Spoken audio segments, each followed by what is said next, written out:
Welcome to this meeting of the Board Study Session, the Board of Education Study Session. I call this meeting to order at 5:28. Wait, is that? No, 5:28? 5:35. My watch is 5:28. Your watch is wrong. 5:35? Are we not doing study session? Oh, I can't see. That's It okay. just updated. Okay, 5:35, thank you.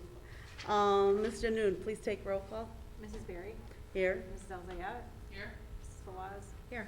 Myself here, Ms. Kaminsky? Here. Mr. Sable? Here. Madam Chair, you have a quorum. Thank you. Okay, we will wait on the Pledge of Allegiance for the regular meeting. And now we'll turn it over to Dr. Masala. Thank you, Madam President. Thank you, Board. Good evening to the community if you're watching online. We have one presentation this evening for the study session on non-instructional staffing ratios, and I will turn that over to Dr. Lazard. Good evening, everybody. Let me see if I can figure this out. So to extend upon Dr. Masalam's presentation on our instructional staffing ratios across the district, we expanded that to take a look at what staffing looks like in our non-instructional areas. Starting with our secretarial staff.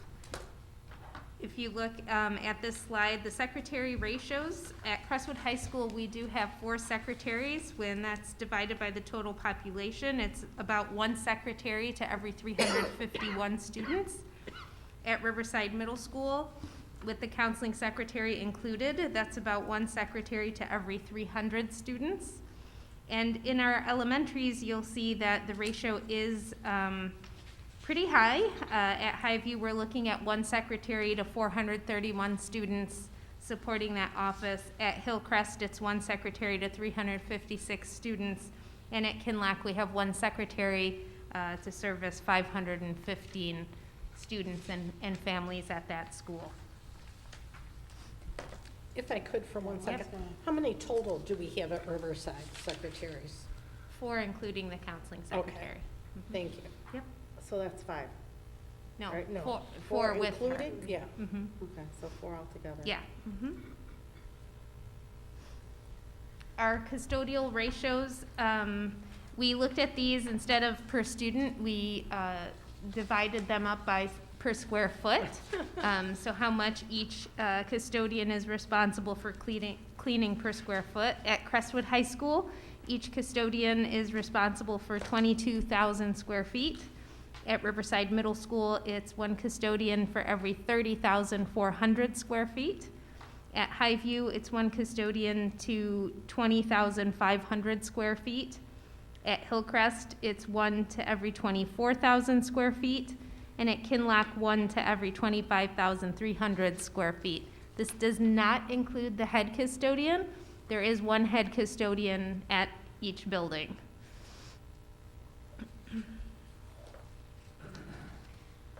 For the maintenance ratios, we do have 6 maintenance gentlemen who work in our district, and dividing that out over the total square feet of all of the buildings in the district, we're looking at approximately 1 maintenance person to every 71,167 square feet.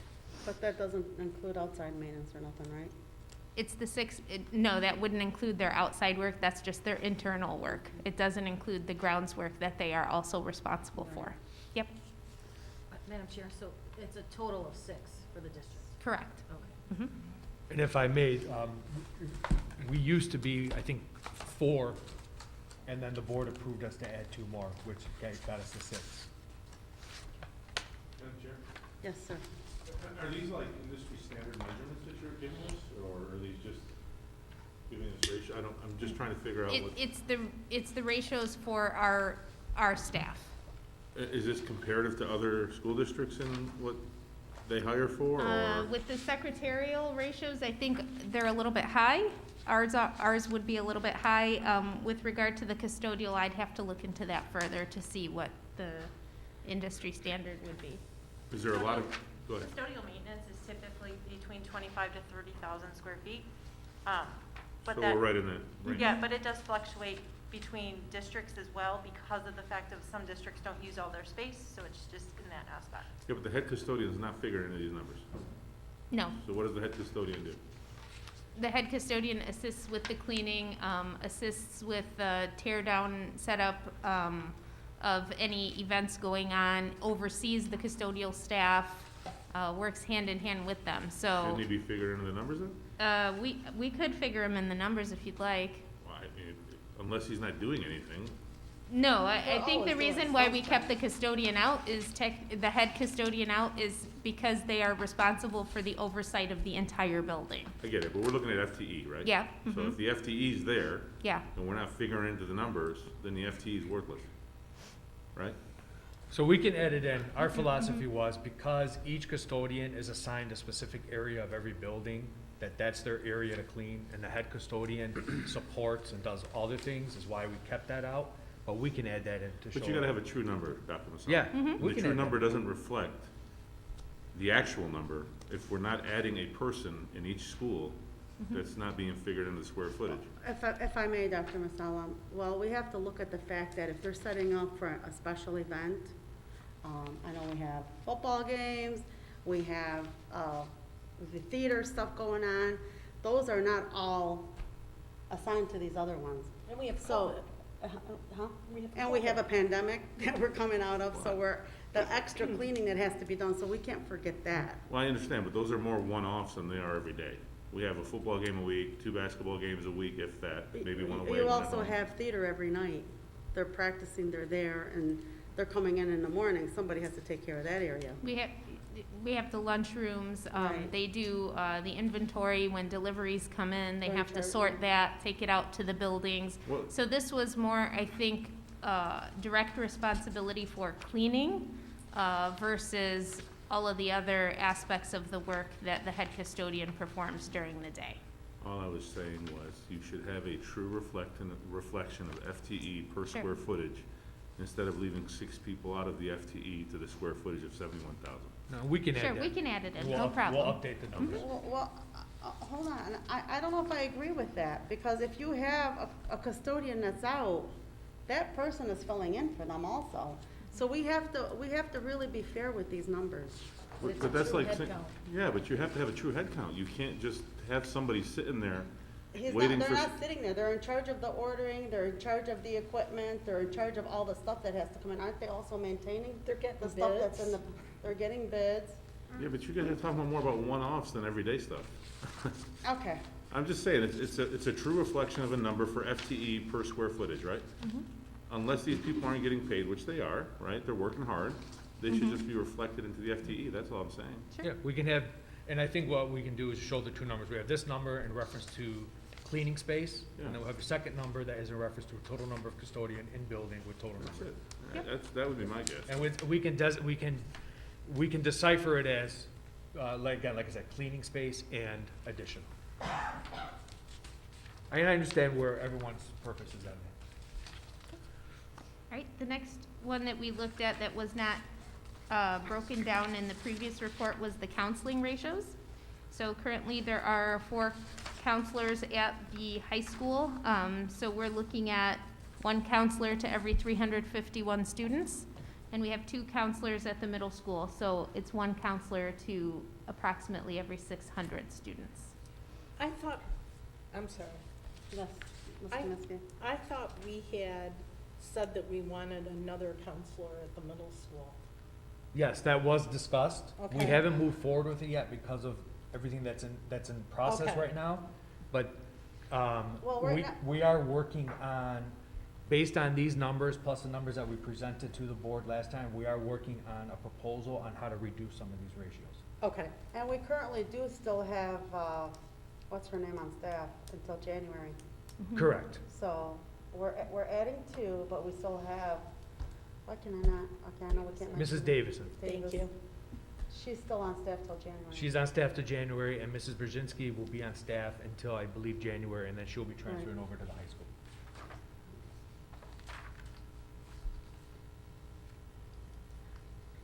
All right, and the social work ratios, which I believe were somewhat included in the special ed report, but we also wanted to put them in as a reflection here because our social workers do service students who are general education students as well, and not strictly limited to special ed.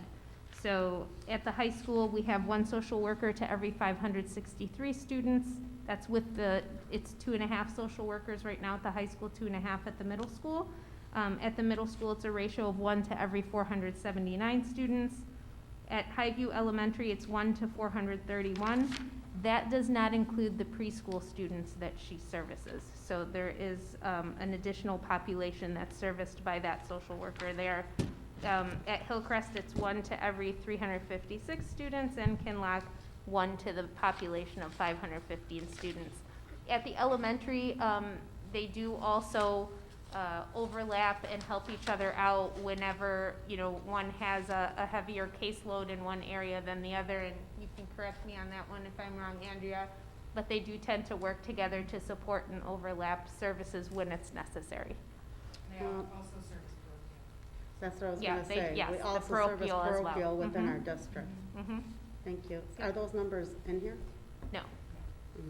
Andrew, do you know off the top of your head, close estimate on how many parochial students we service? We are very low, but looking at doing some identification of students because there has not been, during COVID, there wasn't many referrals for services, but we've seen an uptick this year. So the caseloads are under 10, where obviously with funding sources, we'd like to be a little higher because we're allocated more level of support for those students. So how many parochial schools do we service in this district? Parochial is St. Linus, and then private, we have Dreamy. That We have Wise. but right now, Okay. that currently, we just have Dreamy and St. Linus. So basically, we're gonna see an uptick as the year continues, Okay. because being that we've been back for 2 months, there's still students in the parochial school settings, as well as in our own settings, that may not have been identified as needing additional services as of yet. But we must have more than one parochial school in our district, no? We do, but the schools that we're servicing that have That- requested okay. service are only those 2 at this time. Right. But there are more There are, yes. parochial that we Yes. will be servicing Yes. once they're identified. Yes. Correct. Okay. And what we've seen is that significant numbers of students qualify, but parents waive services. Right. Mhm. So it's not as if we're not offering those services, we are offering those, but parents waive their right to those services. A lot of our speech services, a lot of social work, any of the resource services that we would be provided to support academically, parents waive their rights or revoke their services. Not for any other reason of they move into those schools, we alert them that they have a current IEP because we're bound by that, and then the parents aren't interested in having those services provided. Thank you. Any Yeah. other questions from anyone? Well, I do in a minute. On the last one? Well, I'm gonna let you finish. Okay. In our last slide, we have one nurse servicing our entire district. And we do have a little bit more to share with regard to this. With COVID and COVID management, and really being able to increase our use of health plans and being proactive in a lot of areas, the nurse alone is very limited in doing so. And so Ms. O'Hara is going to take it from here to talk about our plea to possibly add another nurse to our district. Maybe if trustee Kaminsky speaks, I don't need to. No. We are just seeing the need with COVID in some of our health plans for our students with diabetes, seizure disorder, some of the things that we have currently, the need to possibly look at hiring another nurse for the district. We had spoke with Ms. Morgan about some additional funding sources for that. There is I don't want to say the wrong number, 31N? Okay, all these No, letters. that one's 31O, sorry. 31O. See, I 31O. couldn't, off the top of my There head. is a 31N. Yeah, but- 31O would be where the nurse would be covered at 100% this year, 66 the next, and 33 the next.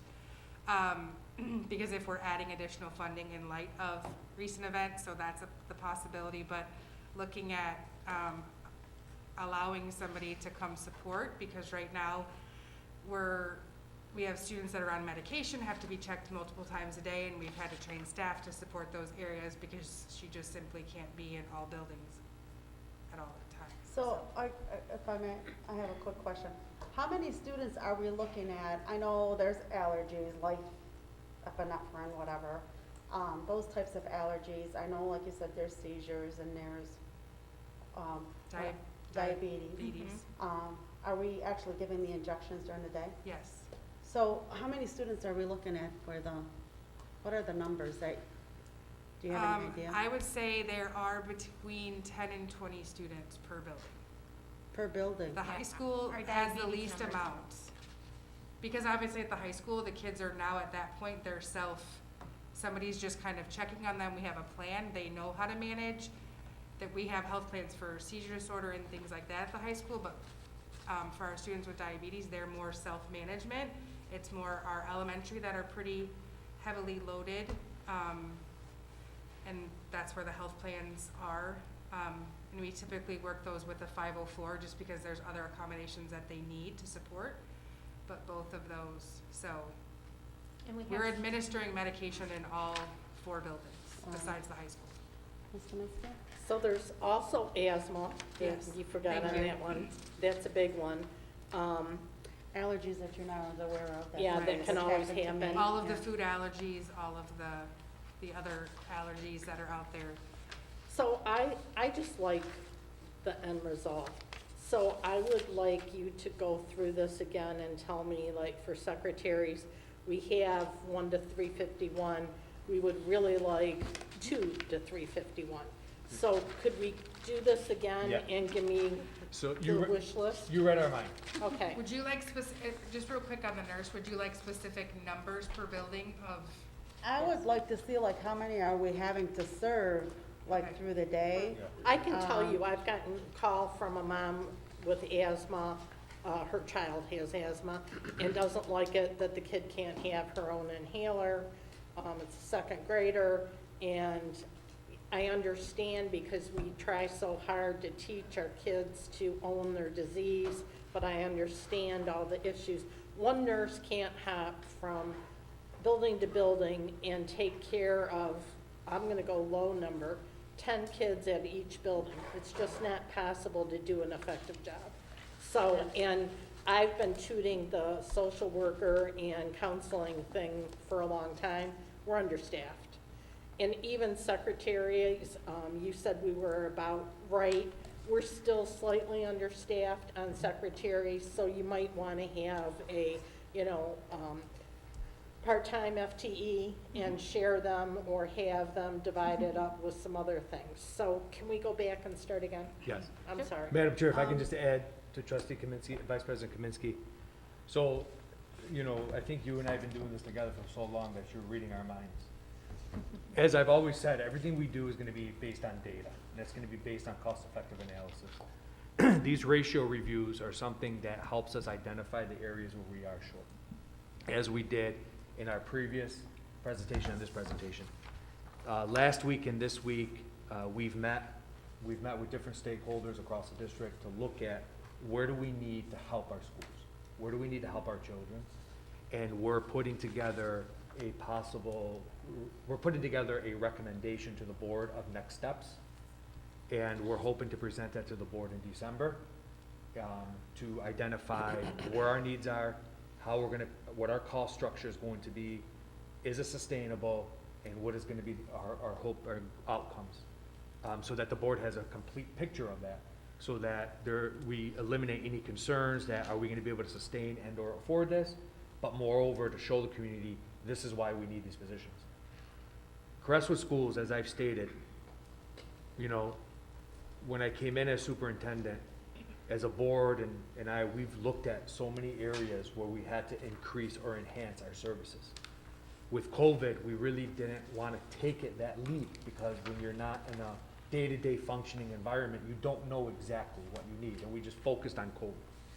Now that we've been back at this for 2 months, and I say it's funny, I think last week was my 2-year anniversary, or this week was my 2-year anniversary. But now that we've been back at this for 2 months, honestly, I feel like a year and more than a half, I really couldn't get, into the weeds of things, because you don't know what you don't know until the kids are here, until things start happening. So we have been evaluating that, we have been looking at the ratios, we've been looking at our funding, and the positive thing is, when we receive our audit report and part of our regular session, you will see that we're financially stable and sound to make some positive moves. Mr. Sabah, sorry. I just got a few questions, really around, if you're adding people, are secretaries being paid overtime right now, Currently? currently? No, but the level of service that they're able to provide in the buildings is not to the level that we would like it to be. So based on their job duty description, Mhm. you're saying they're not able to fulfill their total duties? They're extremely overwhelmed, especially with the level of traffic coming into the offices. More in the elementary, I would say, than in the secondary schools. Trying to field, being able to get to the phone while trying to service students and parents who might be in the office and teachers. It is extremely overwhelming, and so it does affect the efficiency and the effectiveness of the work that they're trying to do. And they have, I think since day one, since we started, been communicating their overwhelm and trying to keep up with everything in those I don't think schools. anybody on this board wants to see anybody that's overwhelmed. But Right. we also have to maintain the proper level of, okay, use the word, the acronym FTE again for full-time equivalency. We can't go off just hiring people if we don't know that the job descriptions are being met, and there is no overtime, No, right? Because no. those are the things that you look at right away. And then when you start looking at the nurses, I mean, I get it. Trust me, I have a child that has asthma, and it's severe, and I worry about it, and you know this, okay? But it doesn't mean that I'm gonna go off and hire a nurse, and I'm not saying we're saying that for each school. That doesn't make sense. I know these children, their health is primary to all of us, but you can't, you see where I'm coming from? I know exactly what you're saying, if I could just comment real quick, because do we give a stipend to, staff members that give the shots or help? So we have We do. started to do so this Okay, year. so that is However, there's a lot of hesitancy from Okay. staff because of the liability of doing so. So it has come back on the nurse in several cases. Really quickly, just bringing it up, the national recommendation for school nurse from the School Nurse Association is 1 to 750 students in a generally well population. But I can add to that and say, I would be hard pressed to identify school districts that actually meet that ratio. It's just not It's- cost it's- effective. Yeah, it is, Correct. it's a hard one. So, Sawa, go ahead. So just a couple 1,000 things. is average. For the nurse situation, would we look at having like a contract nurse on a as-need basis instead of hiring one direct? And then, number two, I know a lot of other districts, have like a volunteer schedule where they actually have many of the parents that volunteer their time to cover the school day hours, especially in the elementary, across the board. And I'm sure they're not going to probably give the shot, but they can handle a lot of situations where, the kid comes in there, I don't feel well, or, just a lot of the, daily things. Have we ever had the volunteers in here doing that? So volunteers, if we've ever had them, I do not know. One of the reasons why we went to our own nurse instead of staying contracted was because we want to have nurses in our building that are part of our system. They're ours, they build those relationships with kids and families. With a contractual situation, you don't have that. The other piece is we need nurses that are RN. When you go to contractual, they don't give you RN. They give you nurses that don't fit that category. And when you don't have an RN, you have to hire an outside RN to do the things that they cannot do. So that's why we went to hiring a nurse that is an RN full-time. And we'd like to hire another nurse, because we really, honestly, we would like just to have two nurses that are our nurses on staff. And we feel that with two nurses, they can divvy up and support one another. The other piece behind this too is, you know, the whole COVID component. Now, hopefully COVID will be gone and we won't have to worry about that anymore, but there are still so many mandatory expectations on our school nurses that one nurse is not enough. To bring in someone on a contract basis, I'm not very comfortable with that, because I want someone who's gonna be here for the long term, who's gonna get to know the families, is gonna get to know children and build those relationships, because that really does help our parents feel comfortable with what we're doing for Where them. would you put that nurse? Sorry, Madam Hold on a Chair. second. And what would you do with the volunteers? Hold or on, your hold take on on. that? Well, let's give Najat the time. She's had her hand up. Go ahead. Hang on, I just want him to finish, Okay. responding. What was your response for the volunteers? I have concerns with volunteers being a nurse due to liability. I do have concerns with that. I do too. Because when you have a volunteer who could be administering medication, who could be speaking to a child who is ill, and they're not trained to diagnose and or to identify medications. If, God forbid, something was to happen with a volunteer, I don't think our insurance would cover that lawsuit. You know, volunteers to me are more in terms of, we want volunteers, but helping out in the office, like direct students, answer the phones, different things as such, but not to do nursing requirements. Ms. Janu. So in that regards, like for liability, just in that, from that perspective, like PTA has our own insurance.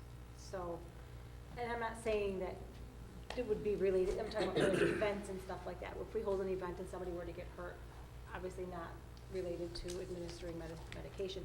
First of all, we need more volunteers as it is, so I don't know if you'd have anybody who'd be willing to come in on a regular basis.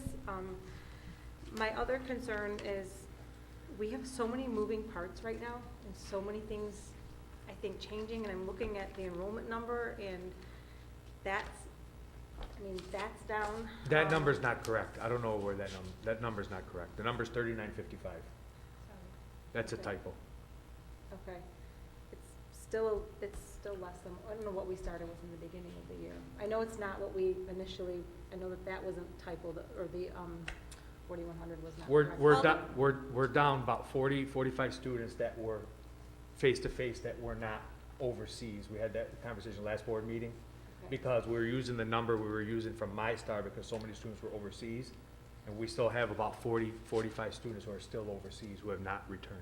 All the Okay, and budgets. when do we cut them up? When is the deadline for that is coming up, I thought? Oh, November 5th. It's already been done. Yeah, okay, so that's done. But all So the they're- budgets are they're done. at 4,000. We're budgeting for 4,000 Okay. originally. So again, we have so many moving parts and so many, I think so much has come and been brought, forward in regards to adding positions and stuff, that I feel like each week we'd like to do this and then we'd like to do that. I feel like we say yes every single week, but now I just almost feel like there's just been so many Well, additions that I. First and foremost, I had no intention of bringing a request for a nurse today. No, Just first and foremost. that's- Secondly, It wasn't on I know, my agenda, this was not supposed to be part of the conversation That's today. fine. Okay. Secondly, I understand there are a lot of moving parts. Yeah, But we also have to understand that when I became superintendent, this district was 10 years behind. And with COVID, maybe more, I was not able to do what needs to be done. 100%. If we don't start making moves now, schools that are struggling are gonna struggle even more and fall even further behind. I just wanna make that clear to the board and the community. I 100% agree with you. Yeah. I'm not just talking about, I'm talking about changes in the sense of, I guess I'll wait until we get to that part. But I don't wanna open this up to other, to anything else. That's fine. Yeah, go ahead. Go ahead, Danielle. Oh, thanks. I just wanted to say that, I think we need to all keep in mind that because of COVID, we really weren't able to see what we were lacking until school started and opened, full-time, all the buildings in September. So I think we're gonna start seeing a lot of this. Our district has grown in just that short time. So I was just making a comment that, this isn't the first we're gonna see of this. I'm sure we're gonna see more of it, and I think it's because we weren't able to be open and really see the numbers. Yes, Ms. Kaminsky. So I have a few things on this. I still want the wish list Got it. tonight. The other thing is, I am very good friends with one of the secretaries that just retired and moderate friends with another. These secretaries had been in the district for years. They were super dedicated. They were taking stuff home with them on a regular basis and typing at home. I don't think the newer secretaries will do that. What happens with the secretaries, they have counts, they have attendance reports, they have their wish list and things from the principals of what needs typed. But they also have Susie, who comes in the room and goes, I think I feel sick, as the secretary's handing the wastebasket. The kid's puking in the wastebasket. The secretary tends to clean the kid up, gets them something to drink, calls mom, waits till mom or grandma or whoever can get there with the kid, not getting any of their work done. So the secretaries are a big thing, and not that I think our new secretaries won't work hard. I just think they will work more realistically, and they'll demand the overtime that the others weren't doing. And as far as the social workers and the nurse, I complained years ago about the nurse, and I complained about the social workers or counseling quite a bit. I've had calls that I have directed people to about kids who are having a hard time adjusting, and sent them to the proper thing. The kids need more help with the social pressures going on. They really do. And so I'm not surprised at this. Now, do I want to say, okay, let's hire 6 more secretaries and 1 custodian for every school? Absolutely not. But I do want to know the wish list, and I do think that to meet the kids' medical and social needs, and the secretaries to be able to get things done and take their lunch breaks when they don't take them, I think we have to be realistic. This is something that was not, and I was a previous board member, this is something that was not even thought about. No, it was thought about because I brought it up, but it was not a recognized request, I guess, and it was just bypassed. So we're behind and we're playing catch up. That's all. Okay, if I can comment real quick. I understand exactly what you're saying, and I understand what Mr. Sabal is saying. We have to be, we have to understand the numbers, number one. We have to understand if we can afford it, number two. We can't just make these decisions on a, we want to hear the information, have it be brought back to us, have the evidence before we make these decisions. That's all I want to say.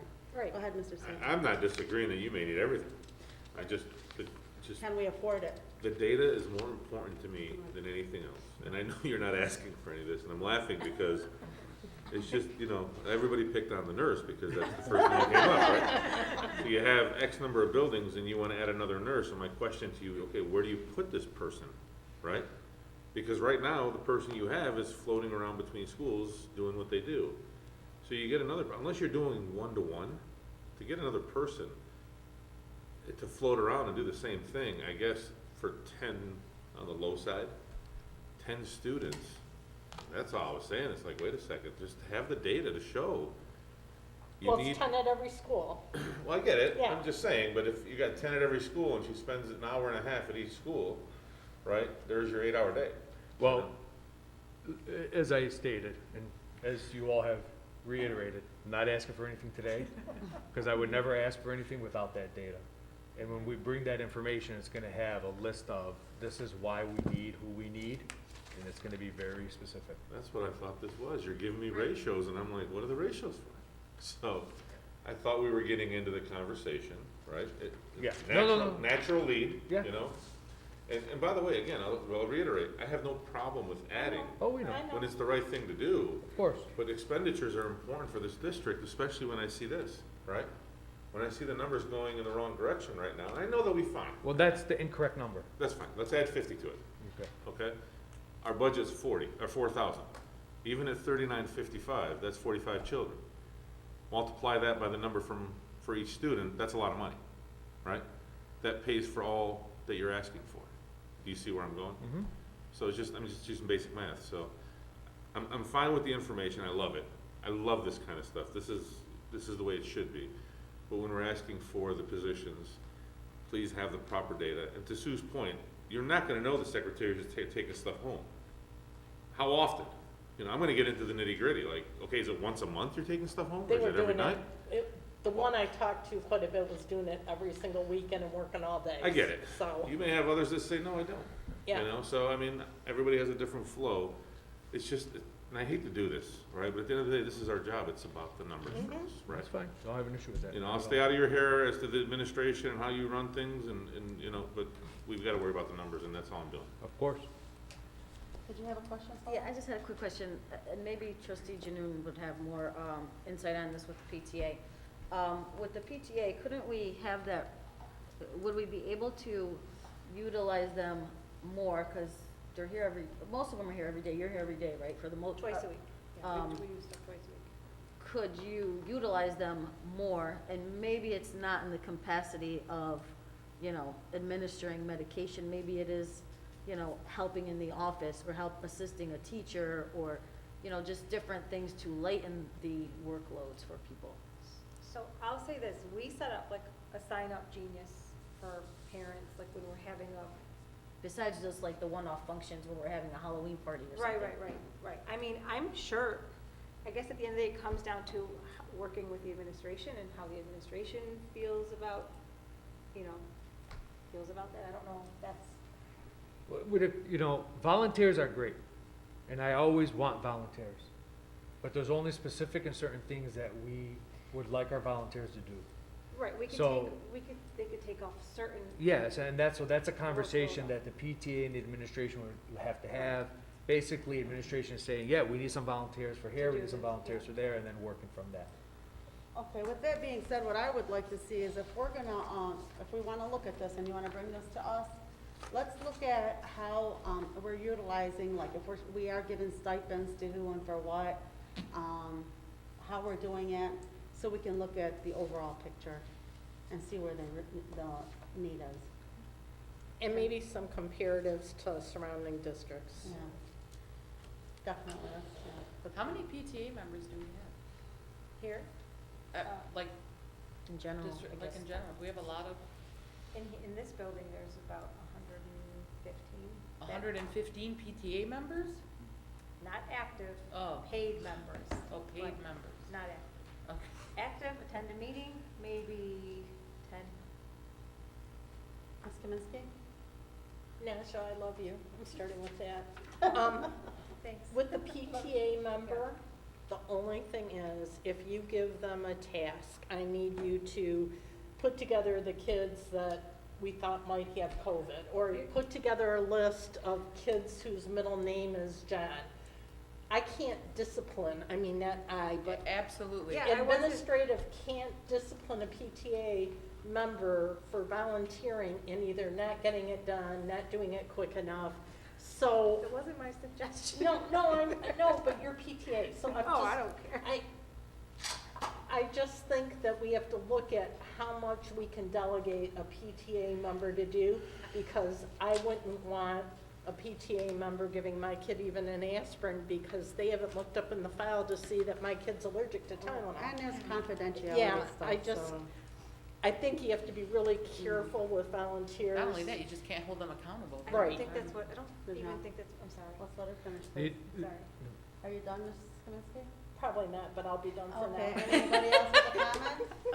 Ms. Janus? I was just gonna say, I don't think that's what Ms. Fawaz meant, and that, I just think it was more paperwork, but regardless, I mean, Right. it's stuff Paperwork, that- answer the yeah. phone, go make copies, Yeah. something, Interns. you know, just, Interns. Copies I can see, answering the phone, I don't know, because of confidentiality issues, if a parent is calling and wanting to report something. So, yeah, you have to have, like, identified areas that they can and can't. Usually volunteers in schools will support in the cafeteria, Yeah. support as classroom moms or dads, Right. support in the hallways. It's more of a hands-on support process. It's another adult. Yeah, it's another adult in supervision to support. It's usually not related to job functions or duties that are held by others that are evaluated. Okay, anything else from anyone? Dr. Saul? No, I just wanted to say, as as I've done in the past, with any recommendations for future positions, I always submit to the board 2 weeks in advance what I'm gonna be bringing, what I'm gonna be requesting, so that there can be conversation. It's always filled with data. I also would like to emphasize that in 2017 to now, we are up over 130 students. I'm sorry, since 2018, we are up over 130 students. And when it comes to our ratios, we're still staffed, not including social workers, because we have added, but in secretarial positions, we are still staffed at the ratios we were at in 2017, 2018.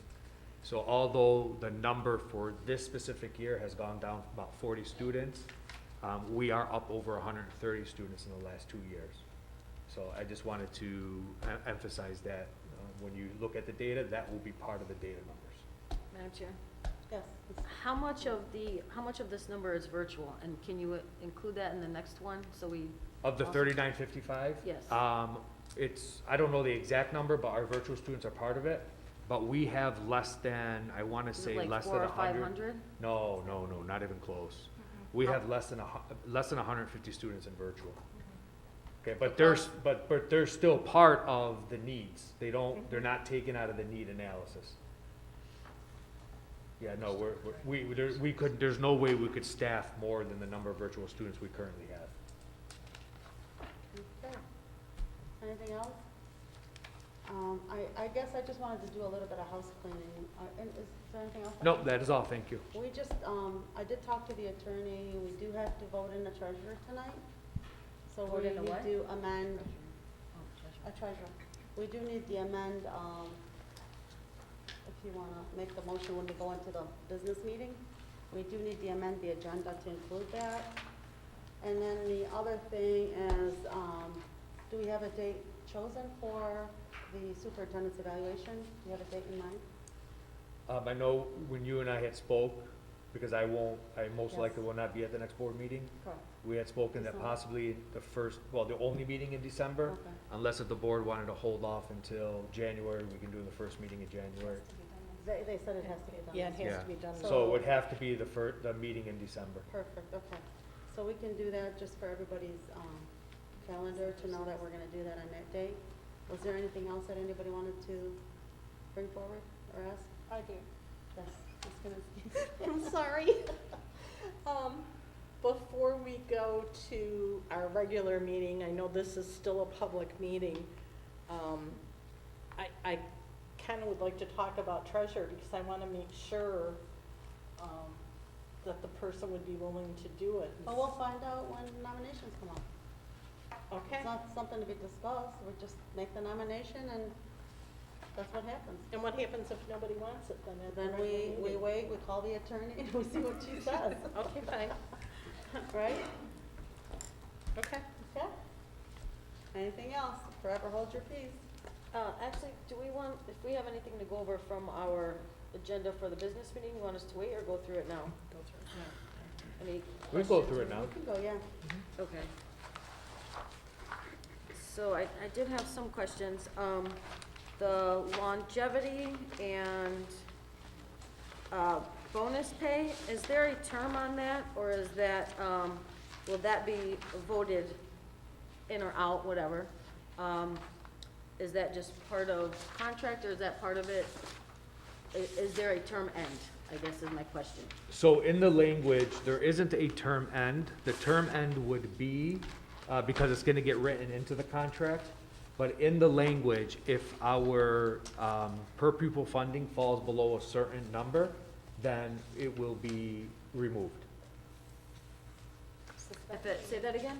So if our allocation from the state, our per pupil funding falls below a specific number, and it's in the language, 8,600, if it falls below 8,600, the union has agreed that that will be put on pause until it goes back over 8,600. So that won't require any type of negotiation, it would just be removed? It would just be removed, because it's in the language already, that's going into the contract that they voted upon. Okay. Mr. Nur? So it'll be suspended and if it reaches that, Correct. number again, or exceeds that number again. Currently, we're at, I know there's some additional funds in there for people right now due to, so what is our current? Our current per Per pupil pupil, is $8,700 per student. That's all it is? For the state aid portion, yes. There are other grants and things that fund, but that has nothing to do with the per pupil allocation. 80, $700 per student. okay. Yes, Ms. Claus, go ahead. So I'm looking at some of the candidates also. Is it still true for any of the teachers coming in that they have to have a ELA certificate already, or? Are you speaking of the ESL endorsement? Yes. So currently, I am looking over the data and I'm finalizing information on that I will be sharing with the board and the teachers. Because in our previous conversation with the Department of Justice, the requirement for the ESL certification was not a mandate that the DOJ stated we had to do. It was a mandate that was agreed upon between the DOJ and the school district. And being that we have new administration now and that our professional learning opportunities are creating an umbrella of learning that supports ESL students, we will be allowed to identify specific positions where if there's an ESL cluster or need in that area for the certification. So I will be reviewing all of the positions as well as who has completed, who has not completed, and there'll be more information to come out. So candidates today on our list do they? The candidates on the list today do not have to obtain the ESL certification. Do not have to. Do not have to. Do they carry it now? I do not know. I don't have their, I think I only have one, sorry, Madam Chair. I think there's only one teaching position on today's. The counseling positions and social work, all of the other positions never have to get it anyway. It would not, be relevant to their certifications. It would only be teaching certifications, and I believe today we only have one that's a teaching candidate. and it is not required for this candidate to get the ESL certification.